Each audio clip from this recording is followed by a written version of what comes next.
I'm currently at my husband's childhood home where he grew up.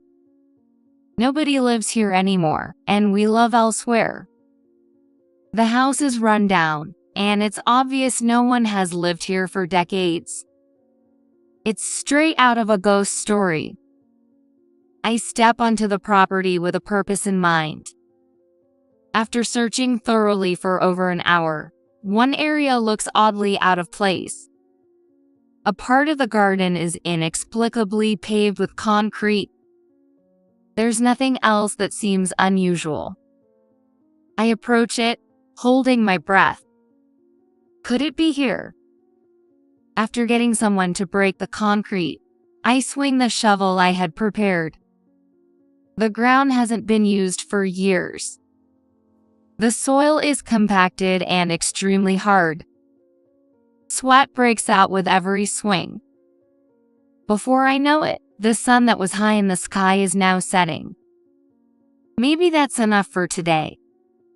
Thinking it's my last swing, the shovel snaps into the soil with a crack. I quickly pull out the shovel and start digging desperately with my hands. Please let it be a lie. Please let it be a lie. I wished to myself. But a few minutes later, I let out an involuntary cry. My name is Sally, and I'm just an ordinary office worker in the region. Life has been uneventful. I work as usual and go home as usual, but I'm content with my daily life. Since I've been living alone since graduating from high school, I don't speak to anyone if I don't go out on weekends. I've always loved talking, so these silent weekends are torture for me. Being chatty is my only talent and passion. Today, as usual, I finish my morning tasks. To take a lunch break, I talk to the guy next to me. All right, Justin, let's grab some lunch. Is it noon already? I just have a bit more to do on this task. Well, I can finish it this afternoon. Justin yawns and stretches in his chair. Justin has been my closest friend since we were new hires. We started talking a lot because we sat next to each other during training. The trainers even noticed us and paired us up whenever they could. I've never had a boyfriend, so I guess I'm not very resistant to romance. At one point, I even thought, could this be fate? But I heard during training that Justin has had a girlfriend since high school. My romantic notions ended in 4 days during the training period. Since then, I've just treated him like any other colleague. That's why, in the 3 years since we met, we've never gone out for drinks or outings after work or on weekends. It wouldn't be right to his girlfriend, and I don't want to cause any misunderstandings. Justin gets up from his chair. All right, let's go. He heads towards the office exit as if to say he'll leave me behind if I don't hurry. I follow him to the cafeteria. Our company has a cafeteria, and around this time, it fills up with people from the entire building. Today is no different, bustling as usual. I pick a chicken bowl, and Justin chooses a noodle dish with vegetable. We sit facing each other. Listen to this. I've been seeing ghosts in my neighborhood recently. But here's the funny thing. Yeah. Justin seems to have a sixth sense. I can't see ghosts at all, so I find his stories hard to believe. I'm tired of hearing about them every time. After Justin finishes his story, I try to change the subject. Hey Justin, what's been going on with your girlfriend lately? I haven't heard anything about her. Justin, who was slurping his noodles vigorously, suddenly stopped moving. I tilted my head in curiosity. Then, after chewing his noodles, he turned to me with a somber expression. Seeing his indescribable look, I grimaced. We broke up. I had a hunch but thought to myself, I knew it, and looked up at the sky. Though not the sky, but ceiling, actually. I turned back to face Justin. He told me that it started with small misunderstandings. Differences in lifestyle, ways of thinking, stuff like that. The breakup wasn't recent. It happened 2 months ago. Justin said he wasn't bothered by it anymore, but as soon as I asked, he began to spill everything. Well, they had been together for over 4 years, so I guess 2 months isn't enough to heal a heart. Maybe talking about it helped him feel a bit better? When we headed back to work that afternoon, Justin seemed a bit more dignified. From that day on, we grew suddenly closer. I found myself rekindling feelings for Justin that I had forgotten. I went all out and confessed my feelings to him. Justin, still nursing his emotional wounds, told me, "I'm not in the mood to date anyone right now," and he turned me down several times. But I kept pushing, and eventually, Justin gave in, and we started dating. Our relationship turned out to be really good. We never had any major fights, and when we reached the 5-year mark, we got married. We were both in our mid-20s and didn't have much money.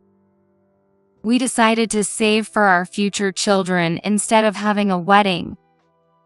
Still, I felt we needed to make a formal announcement, so I suggested we go and greet Justin's mother formally, which is why we visited his family home today. His mother, Sarah, welcomed us warmly when we got my in-laws' house. Welcome, Sally. It wasn't far from where we lived, but it had been a while since we visited, so I was a bit nervous. Detached houses are really nice, I remarked as we walked down the hallway.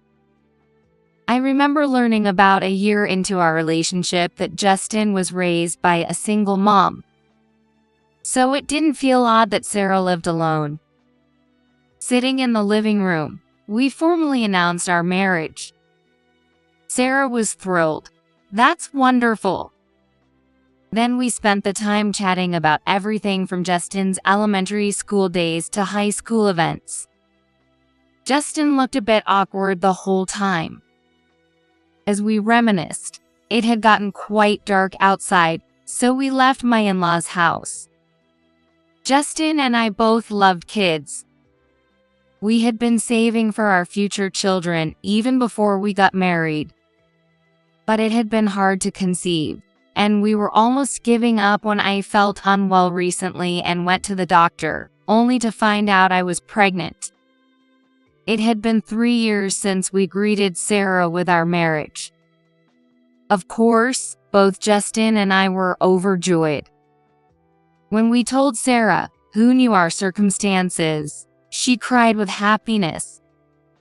We didn't know the baby's gender yet, but we started thinking of names and preparing baby items like cribs. We suddenly became very busy.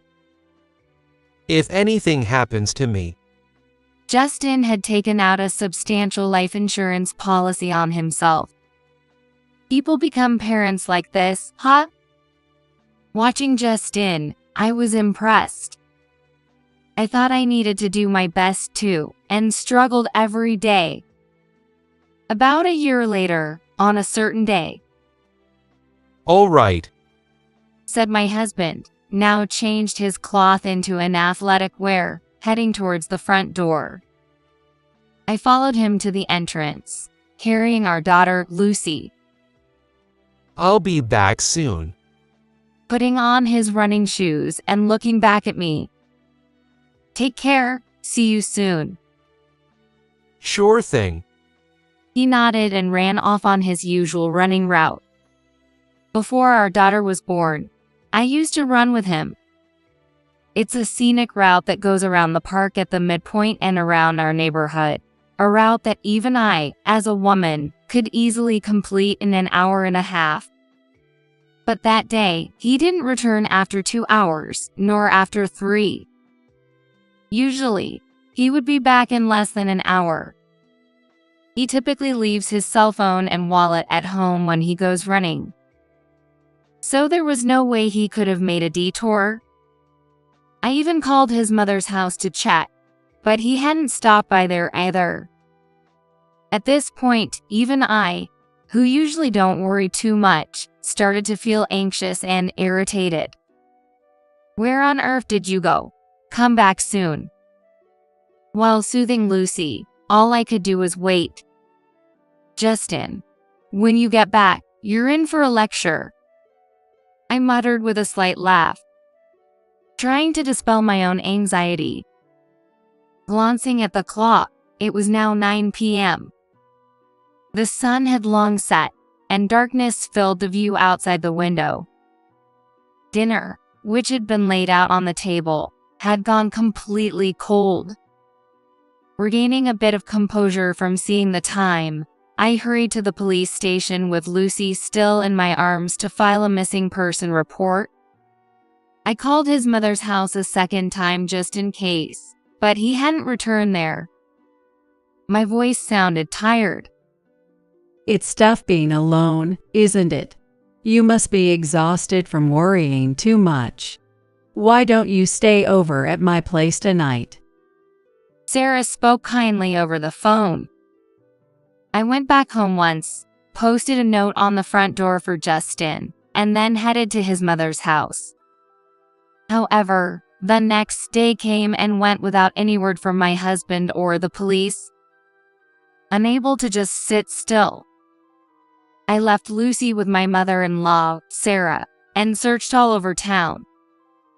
Police stations, hospitals, acquaintances, neighbors. I asked everyone. "I've been searching everywhere. Where did you go, Justin?" The thought that something might have happened to him crossed my mind as one possibility. That's why I covered all the local news since he disappeared. Despite knowing it was a nuisance, I even went to the newspaper publisher.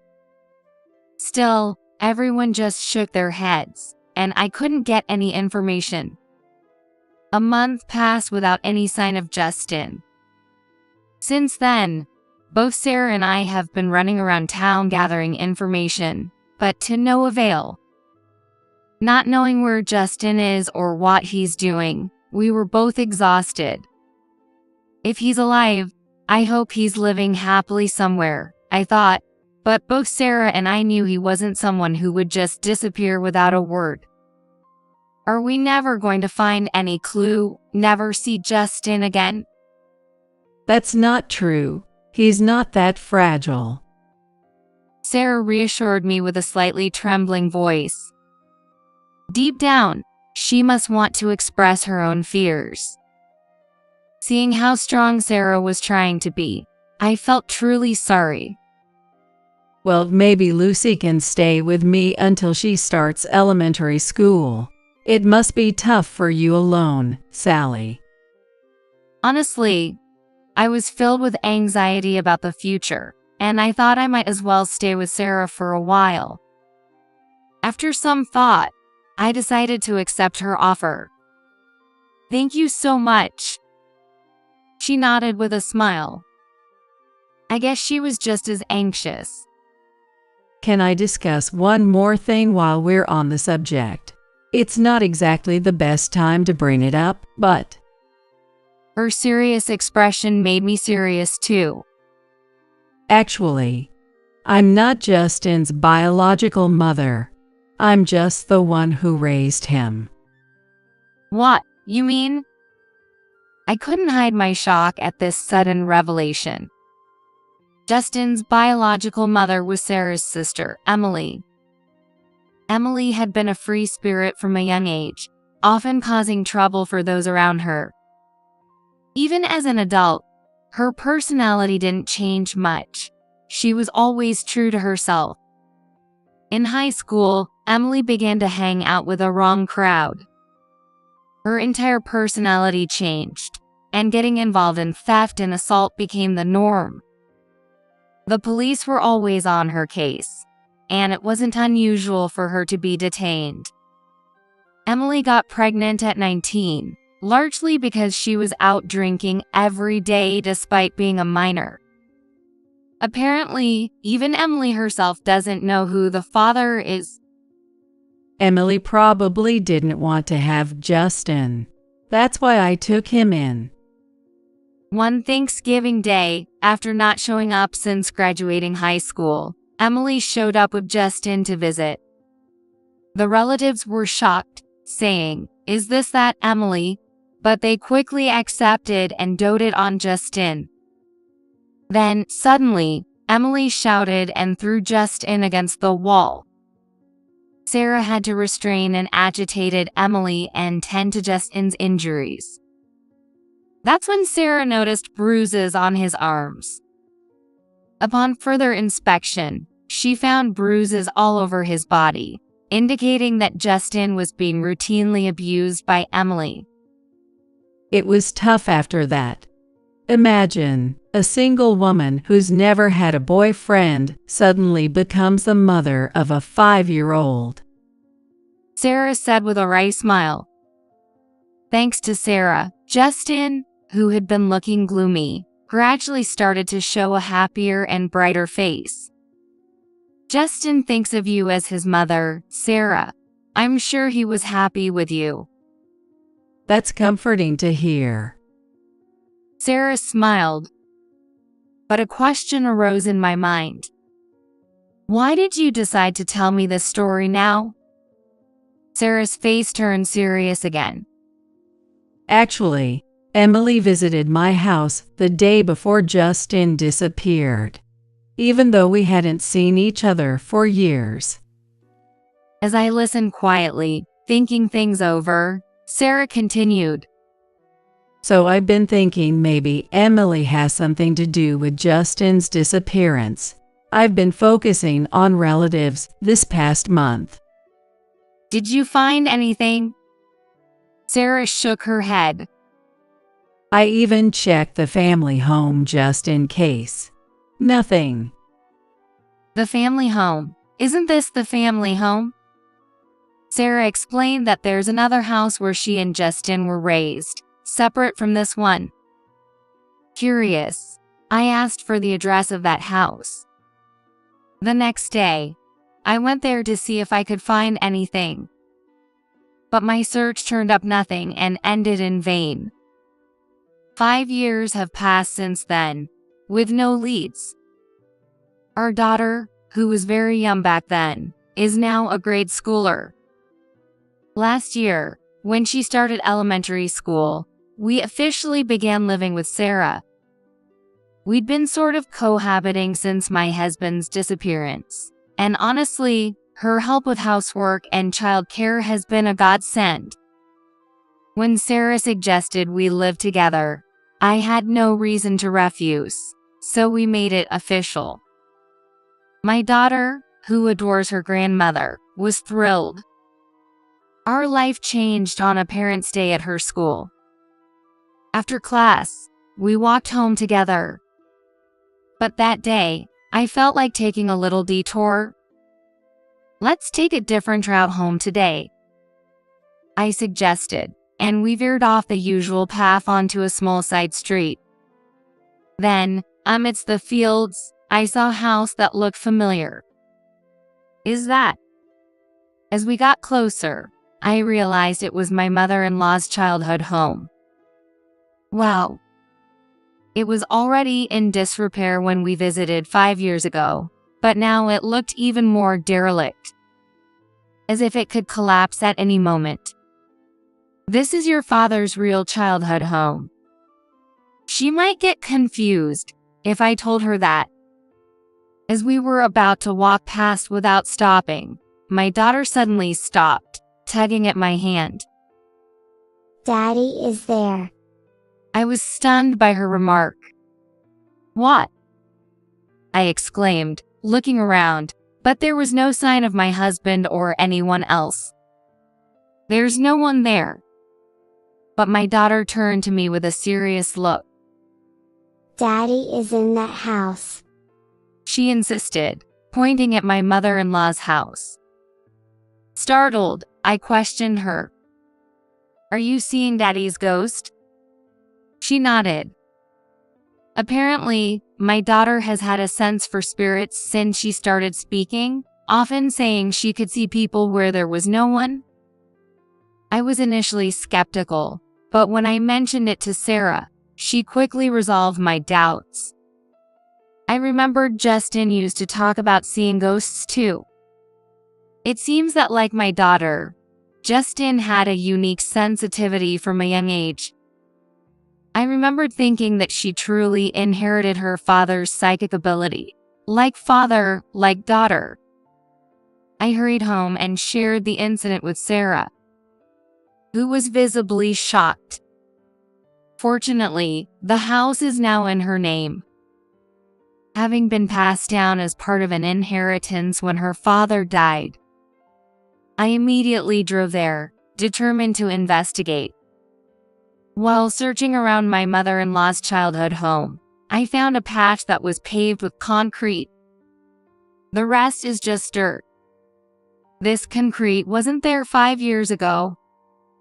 With no other changes noticeable, I intuitively felt something might be beneath and called Sarah to explain. She had someone she knew break up the concrete with a jackhammer and then leave. Confused by the situation, her acquaintance shrugged as he left. I removed the broken concrete and dug into the earth beneath. How many hours had passed, I wasn't sure, but as the day turned to dusk, I continued digging. "This isn't it, is it?" I muttered to myself as I swung the shovel. A small crack sounded from the tip of the shovel. I hastily pulled it out and started digging by hand, uncovering more and more white objects. I dug frantically, forgetting myself. Of course, I was scared. I deeply hoped it was all a lie. However, when I saw it, I couldn't help but be certain. Sarah came running to me as soon as she and the police arrived. Sally. I had called her right after contacting the police, who had already cordoned off the area with tape. Justin was here. I managed to say with a trembling voice. Sarah gently spoke to me while rubbing my back. But it's not confirmed it was Justin yet. No, those bones are definitely Justin's. I found a wedding ring with our names engraved inside. Sarah covered her mouth instantly and started to cry. I couldn't hold back my tears hearing her sobs.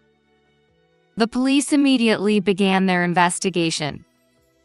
That day stretched into a long interrogation, and we weren't released until the next morning. I woke up my daughter, who had been sleeping in the police station's break room, and we went home. Within a week, the police had mostly figured out who the culprit was.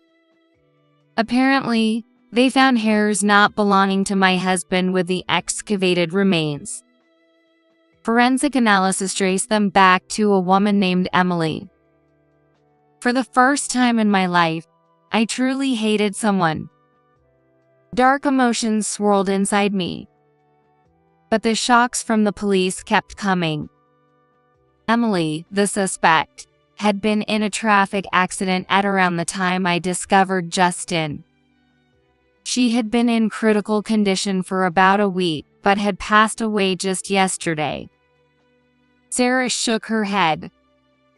She hadn't been contacted because Emily had no identification on her. The case made national news. Then, more information came flooding in from around the country, leading to the arrest of a man Emily had been dating at the time. The news portrayed him as the direct murderer of my husband. He reportedly confessed to having been coerced into it by an acquaintance. Watching the news, I slammed the table in anger. Calm down, please. Sarah said, likely finding it hard to say anything more forceful.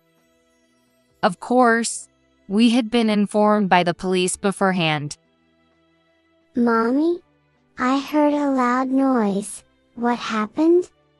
It was already 11 p.m. Feeling guilty for waking my daughter, I regained my composure. I woke you up, sorry. Mommy just dropped my phone. Oh yeah, I still have her.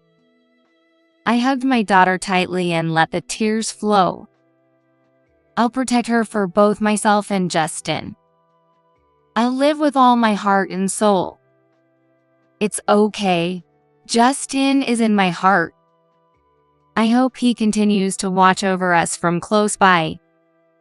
With the three of us, we can surely overcome anything.